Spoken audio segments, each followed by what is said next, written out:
Cabo coaxial, né? Bom, tem muita gente que acha que cabo coaxial é coisa de velho. Não, cara, eu vou explicar para vocês. Você se assustaria se eu falasse para você que cabo coaxial tem uma boa taxa de transferência? Você se assustaria. Sim, tem. Você se assustaria se eu falasse para você que cabo coaxial ele é bem resistente à interferência externa, eletromagnética e também de radiofrequência? As duas interferências. E ele não possui a interferência de diafonia, porque ele só tem um canal? Peraí. Por que eu uso par trançado então? Conforme eu já expliquei, né? O par trançado possui múltiplos canais. O cabo coaxial, embora ele tenha uma boa taxa de transmissão, ele é utilizado em certos pontos da infraestrutura, em certas ocasiões. Eu costumo dizer que não tem um cabo errado, não tem um aparelho errado, não tem a linguagem errada. Existem as decisões erradas de usar algo indevido aonde, né, não deveria ser utilizado, tá? Outro meio de transmissão comum, então, é o cabo coaxial.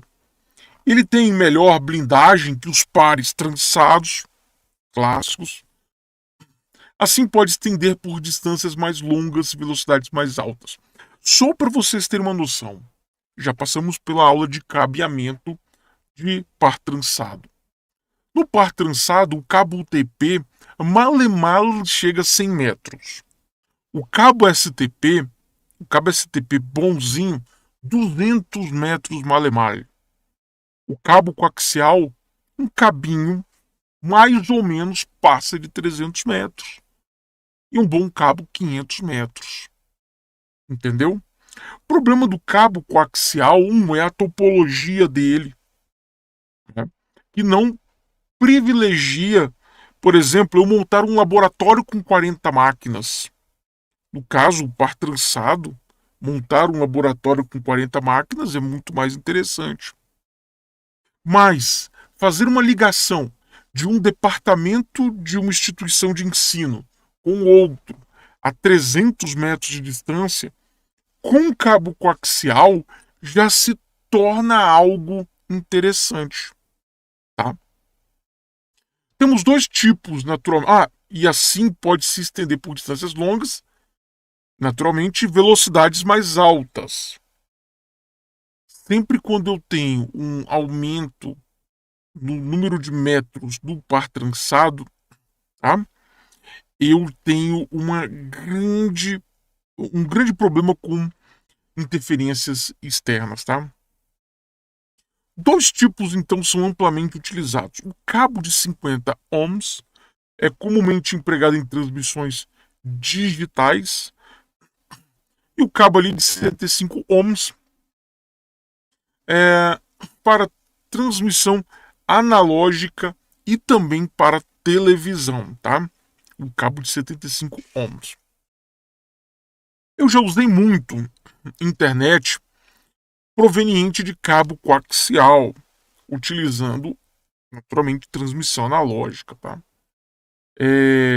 Naturalmente é um serviço muito melhor do que o serviço que eu tinha até então, que era a DSL. Tudo bem que comparar telefônica com a DSL e comparar a net com cabo coaxial não é só o meio que impacta, né?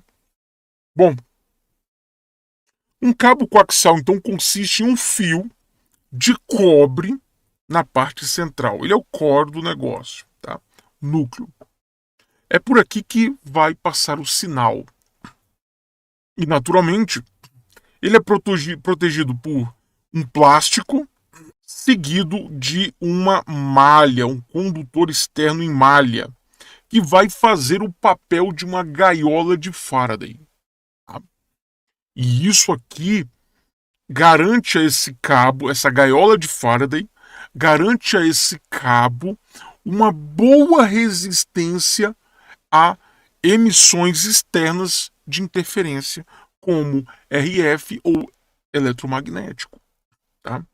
E uma capa plástica para proteger a gaiola de Faraday. Tá? Repare que esse plástico central aqui, ele impede que o pino que tem uma carga encoste nessa gaiola de Faraday, tá? Geralmente esses cabos também eles são aterrados em uma rede específica, um aterramento específico, justamente para dissipar qualquer carga criada nessa gaiola de Faraday, tá?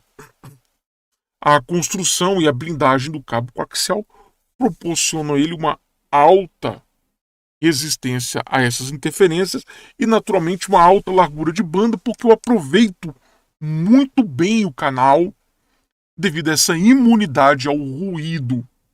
E a largura de banda possível depende da quantidade e, naturalmente, do tamanho do cabo. Né?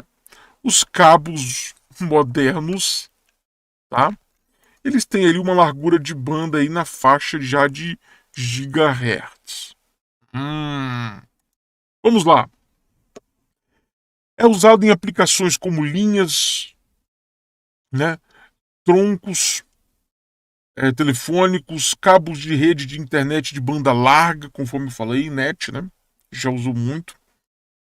Barramento de dados de computadores de alta velocidade, sinais de televisão a cabo e conexão e transmissão de recepção de rádio e as antenas que eles estão trabalhando, tá? Tem até uma imagem clássica, né?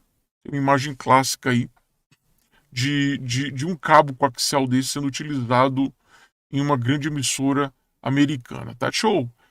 Me excluir aqui do cenário para vocês verem ali, naturalmente, o cara que bolou esse negócio. O cabo coaxial foi utilizado então nas primeiras instalações de cabos transatlânticos.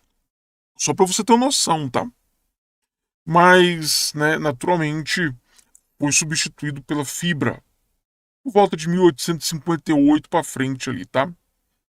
E foi descrito pelo engenheiro e matemático Oliver Helvesider, sei lá, tá ok? Que patenteou o projeto naquele ano. Então, você está vendo ali o que? Uma ligação com vários. Isso aqui é um tronco. Com vários cabos do tipo coaxial bem colocadinho, tá? Então, ele morreu ali em 1925. Então, ele viu a Primeira Guerra Mundial, tá? Ele viu a Primeira Guerra Mundial. Tá? Ele sofreu essas consequências aí, tá? De viver naqueles anos terríveis.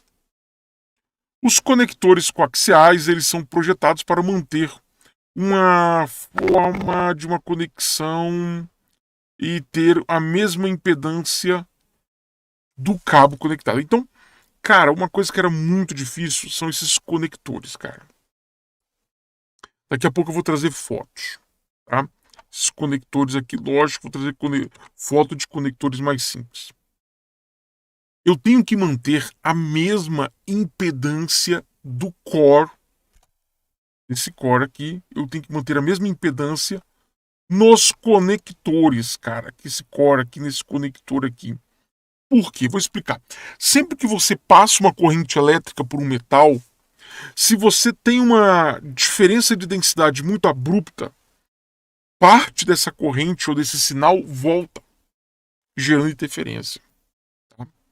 Então, os conectores geralmente são revestidos com materiais de alta condutividade no conector para garantir que ali seja feita uma ótima conexão e que não retorne nenhum sinal, tá? Como prata, ouro, né, resistentes à mancha. Naturalmente, lógico, você não vai conseguir comprar um desses de prata e ouro, mas você vai conseguir comprar alguns, e por isso que é caro. É caro o conector. O que é cobre. Cobre de alta qualidade, tá? Quando você coloca, tá, um sinal de radiofrequência com uma frequência muito alta, é natural que essa frequência muito alta ela passa pelo conector principalmente nas bordas. Se você reparar, olha que interessante. O pino, esse pino do cabo, ele entra no pino do conector, feito de um cobre de altíssima qualidade, cara. E o sinal vai passar pela borda do conector aqui, ó. E isso é bacana, tá? É bom, prata, ouro é complicado, né, cara? A prata, no entanto, mancha rapidamente e o sulfeto de prata produzido é pouco condutor, né? Degradando. Então tem que trabalhar ali a liga. Na boa, nós não temos grana para comprar tais equipamentos de alta qualidade. Mas aonde seria utilizado, por exemplo, esses conectores com ouro, né? Ou até mesmo uma prata, embora ele manche, ou seja, apareça oxidação. Quando você tem um cabo coaxial transmitindo dados, pô, cara, tipo, é muito utilizado, por exemplo, da estação de rádio ou de televisão até a torre que emite o sinal, entendeu? Então aí sim, né, precisa de uma qualidade ótima. Mas nas casas, para montar uma rede, pô, sem chance. Basicamente você tinha o conector BNC, tá? Esse cara que era utilizado para conectar no T. Você tem o T de conexão e você tem os terminadores. Eu vou mostrar para vocês como é que era feita a ligação. Tá? Ah, peraí, eu já posso voltar pro cenário? Ah, eu voltei. Agora é para ficar.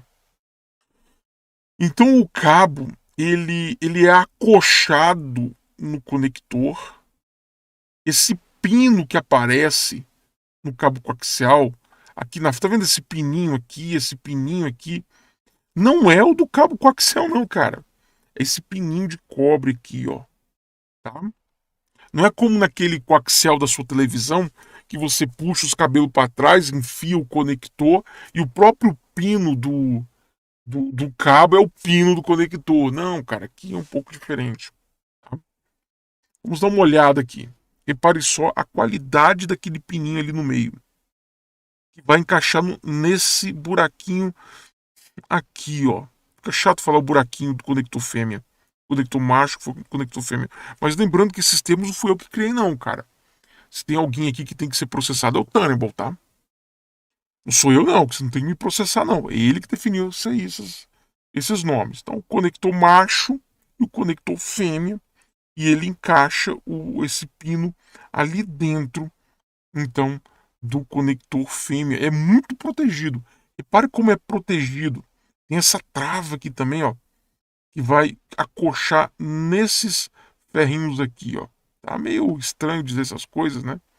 Em época de muito mundo woke, né? Que vocês chamam, né? Mundo woke. É meio complicado falar esse negócio de macho, fêmea, acochar, apertar, pina entrar. E mundo woke, né? Mas quem definiu isso foi o Tannibal, cara. Tô apenas repassando a teoria, tá? Aqui eu tenho o conector T por um motivo simples. Eu vou mostrar para vocês como fica a ligação, tá? Você tem um conector T ligado em cada placa, ou seja, cada máquina. Né? E tem os terminadores. Esse terminador ele é utilizado para fechar o circuito. Então essa pecinha terminadora é feita para fechar o circuito. Fechar um circuito. Tá? Ah, então utiliza isso para fechar o circuito. E aí eu posso ir continuando com mais cabo, ou chego no T, não vai ter mais cabo, eu posso colocar então um conector terminador para fechar.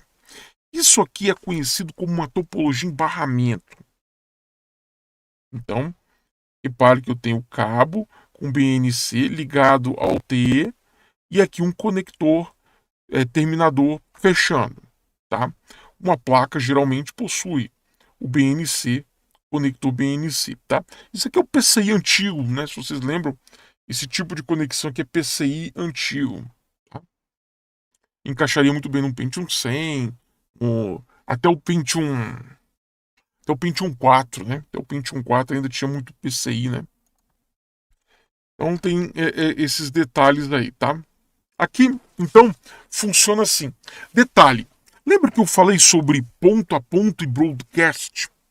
E eu falei com vocês, olha a questão da Cisco, tá? Existe broadcast em cabeamento. Eu falei isso para vocês, tá?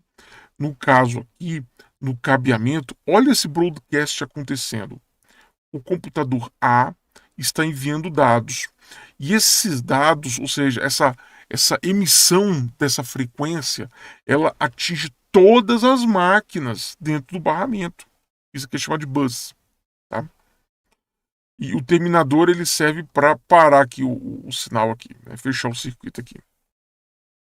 Repare então que isso aqui é um broadcast. Então nós temos broadcast em cabo, não é só wireless. No caso do barramento, com cabo coaxial. Entenderam? Então fica muito bem descrito aí. Mas vamos lá. O mundo é do cabeamento coaxial? Não, cara. Vou explicar para vocês. É aquilo que eu falei. Nós temos uso para as coisas. Por exemplo, aqui eu tenho uma rede Sonet para anel. Rede Sonet para anel com fibra, interligando grandes nós de comunicação de empresas, de telefonia, de dados, né, backbone, vários tipos de mídia extra associadas aqui a essa conexão. E vamos pegar um nó específico, e um nó específico não colocou toda a complexidade de todos os nós. Vamos pegar um nó exclusivo, que pode ser, por exemplo, o cabo coaxial, retransmitindo, naturalmente, essa mídia para as casas, de um bairro, de um condomínio, tá? Novamente, estou aqui atrapalhando o slide, cara. Então, a ideia é a fibra, né? Fornecer serviço para esses grandes nós, que seriam revendedores. Os revendedores chegariam com cabo coaxial até amplificadores. Esses amplificadores levariam um sinal até as casas, tá? E aí eu alcançaria grandes distâncias com isso. Lógico que o cabo coaxial, ele tem um problema. Ele tem um problema grave, tá? Que não é a questão de técnica. Por exemplo, eu não sei quanto a vocês, tá? Eu moro numa região muito crítica com relação à criminalidade. É uma região assim que, porra, cara, tem. Eu já tive o problema do taxista se negar a me trazer até em casa. Entenderam? E isso 3 da madrugada. Tava numa empresa, cara. Chegou num certo ponto, o cara falou assim: é lá naquele tal lugar que eu não quero comentar o nome? É. Ah, não, cara. Vou te deixar aqui. O cara me deixou no meio de uma rodovia. 3 da madrugada. Acredita? Sem dinheiro, sem nada, cara. Porque o táxi era da empresa. Porra, cara, que situação nojenta, cara. Então, o que eu tô falando isso? Aqui, se você puxar qualquer fio de cobre, eles roubam. Na mesma noite. Entenderam? Aí vem o avanço da fibra. Eu vejo que uma grande qualidade da fibra hoje não está relacionada à sua parte técnica. A fibra hoje, ela pode literalmente ser colocada em qualquer buraco porque ela não tem fim comercial. Essas fibras de polímero, tá? Hoje em dia você tem fibras de vidro e fibras de polímeros. As fibras de polímeros multimodo, vamos entrar em aula de fibra ainda, consegue chegar nas casas hoje por um custo muito baixo, se comparado com o cabo coaxial, vamos falar de dinheiro, e com um risco praticamente zero, tá? Zero. Só para você ter uma noção, num bairro que eu já morei aqui perto de mim, né? De onde eu tô morando agora, um outro bairro, eu vi assim no poste assim, sério, a operadora colocou plaquinhas, assim pros bandidos. Fibra ótica de, acho que é polímero plástico, não lembro, sem valor comercial. E assim em cima, Um poste ou outro você encontrava aquela plaquinha pendurada da própria operadora, sem valor comercial. Só para os bandidos não cortar e ver que é fibra e abandonar lá. Ok? Então, eu vejo que a fibra ela tem hoje um papel muito importante, não só técnica, mas superior também do cabo coaxial nessa chegada final aqui. Ó. Isso aqui é década de 80, década de 90, 2000 e pouco, ainda quando tinha um pouco de respeito pelas coisas, né? Agora, esquece. Não existe mais isso não. Ok? A fibra realmente chegando com baixo custo e sem valor comercial ajuda nessa chegada final aqui na periferia, né? Onde eu moro, inclusive. Então aqui eu tenho, por exemplo, um equipamento, tá? Focado em cabo coaxial, base T, que é aqui o cabo trançado com RJ45. E aqui eu tenho os conectores PoE. Nós vamos explicar o que é PoE. Para conector BNC, esses conectores aqui. BNC, esse conector BNC. Nessas portas aí. Vocês vão encontrar também alguns equipamentos que vão ter, sabe o quê? Aqui é para fibra, tá? A gente vai falar sobre fibra ainda. Você vai ter um conector. Isso aqui é um hub, tá? Isso aqui é um hub, esse branquinho. O conector de fibra, desculpa, de cabo coaxial entra aqui. E aqui é feito a estrela para os computadores. O que era muito comum, tá? Você levar o cabo coaxial até um lugar, tá? E dali você tirar as estrelas, ou seja, com um par trançado e levar até os computadores numa topologia estrela. Nós vamos falar ainda sobre topologia, tá? De anel, de barramento, de estrela daqui a pouquinho. Calma aí. Repare que eu projeto uma arquitetura, né, galera? Eu projeto uma arquitetura de rede e os tipos de meio que vão estar ali e os protocolos que vão estar ali também, tá? Bom, cabo coaxial ou cabo de fibra, tem cabo de fibra monomodo também. Vamos dar uma olhada aqui, né, nas formas de comunicação. Por exemplo, eu falei para vocês que o cabo coaxial ele tem apenas um único canal, esse aqui do core. Então o sinal passa aqui, não tem outro canal. Então vamos imaginar que eu tenho um cabo coaxial entre dois computadores, certo? Então eu tenho o primeiro sentido de transmissão é chamado de simplex. Não tá aqui, né, cara? Agora que eu tô vendo que eu não coloquei na imagem. Chamado de simplex. Simplex. Simplex é quando o A manda pro B e o B nunca vai mandar pro A. Só do A pro B, só do A pro B, só do A pro B, só do A pro B, só do A pro B. Pode ser o A o quê? Um equipamento que faz difusão e o B ser um desses equipamentos que recebe a difusão. Tá? Entenderam? Simples assim. Pode ser que eu tenha esse cabo coaxial, uma hora o A escreve, outra hora o B escreve. Uma hora o A escreve, outra hora o B escreve. Repara que eu estou criando, né, como num RPG, assim, eu estou criando então as rodadas. Né? Então, primeira rodada, o A escreve, aguarda, e o B escreve, aguarda.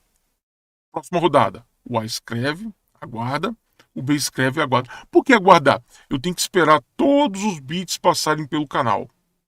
Qual o tempo de espera? 2 vezes o tempo do canal. Isso a gente vai discutir no capítulo 4. Esse tipo de comunicação aqui, em um canal, mas tendo essas esperinhas, é chamado de half duplex. Half duplex, tá? Bom, aqui simultâneo não dá. Tá? Simultâneo não dá. Aqui, ó. Porque só tem um canal, não tem como ser simultâneo. Então eu posso fazer o seguinte, no cabo coaxial, eu puxo um simplex de A para B, eu puxo um simplex de A para B e outro simplex de B para A. Esse simplex de baixo só terá o sentido B para A. Nunca nesse canal aqui do simplex. Então tem que puxar dois cabos coaxial. Nunca aqui nesse sentido haverá o retorno de A para B aqui. Sempre é de B para A. E aqui em cima sempre de A para B. Eu tenho um duplo simplex. Um duplo simplex. Alguém vai virar para mim e vai falar assim: ah, mas tem um full duplex. Que é um outro que eu não coloquei aqui. O full duplex não vai dar para acontecer na fibra, porque o full duplex eu precisaria de dois canais no meio. E o cabo coaxial só tem um canal no meio. No meio, né? No meio. Acabou que ficou no meio mesmo, né? No meio do cabo. As trocadilhos. O meio é o cabo, né? O meio de comunicação, meio de comunicação. Eu só tenho um canal no meio de comunicação, que é aqui. Então não tem como eu fazer envio e recebimento no mesmo cabo. Então eu só coloquei um duplo simplex aqui, tá? Isso aqui é chamado de duplo simplex, tá? Mas para frente a gente vai falar também sobre full duplex. Tá? Capítulo 4 também. Parece que o capítulo 4 é mágico, né? O capítulo 4 é complicadinho. Não é qualquer um que dá aula do capítulo 4 do livro do Tânibo, não, tá? É qualquer um que compreende aquilo lá, não. Também não são aulas muito boas de se estudar, tá? Eu vou preparando o espírito de vocês, que é um capítulozinho nojento. Beleza? Tranquilo? Próxima aula, nós vamos falar de fibra. Vamos aqui descrever as tecnologias, onde é aplicado. Tá? Vamos falar mais aqui da operadora e de onde eu moro. Buracocity, né? Vamos falar de Buracocity. Mas pelo menos tá melhor que Filadélfia, hein, galera? Galera, dá uma olhadinha nas ruas de Filadélfia. Cara, você vai se assustar, cara. Vai no Google Maps. Você vai entender. Até mais. Tchau.